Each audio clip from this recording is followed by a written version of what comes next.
بسم اللہ الرحمن الرحیم۔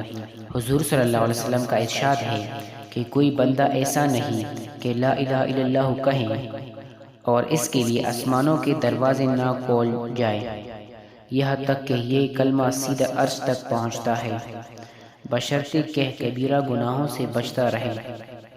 دوسری جگہ ارشاد ہے کہ اپنے ایمان کی تجدید کرتے رہا کرو، یعنی تازہ کرتے رہا کرو۔ صحابہ رضی اللہ عنہ نے عرض کیا، یا رسول اللہ صلی اللہ علیہ وسلم، ایمان کی تجدید کس طرح کریں؟ ارشاد فرمایا کہ لا الہ الا اللہ کو کثرت سے پڑھتے رہا کرو۔ تیسری جگہ ارشاد ہے کہ لا الہ الا اللہ کا اقرار کثرت سے کرتے رہا کرو، قابل اس کے کہ ایسا وقت آئے کہ تم اس کلمے کو نہ کہہ سکو۔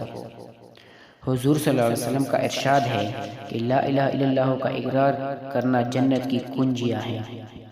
حضور صلی اللہ علیہ وسلم کا ارشاد ہے کہ جو بھی بندہ کسی وقت بھی دن میں یا رات میں لا الہ الا اللہ کہتا ہے تو عمل نامے میں سے برائیاں مٹ جاتی ہے اور ان کی جگہ نیکیاں لکھی جاتی ہے۔ حضور صلی اللہ علیہ وسلم کا ارشاد ہے کہ عرش کے سامنے نور کا ایک ستون ہے، جب کوئی شخص لا الہ الا اللہ کہتا ہے تو وہ ستون ہلنے لگتا ہے۔ اللہ کا ارشاد ہوتا ہے کہ ٹھہر جا، وہ عرض کرتا ہے کیسے ٹھہروں، خالانہ کلمہ طیبہ پڑھنے والے کی ابھی تک مغفرت نہیں ہوئی۔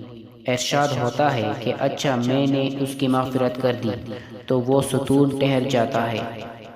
حضور صلی اللہ علیہ وسلم کا ارشاد ہے کہ لا الہ الا اللہ والوں پر نہ قبر میں وحشت ہے نہ میدان حشر میں۔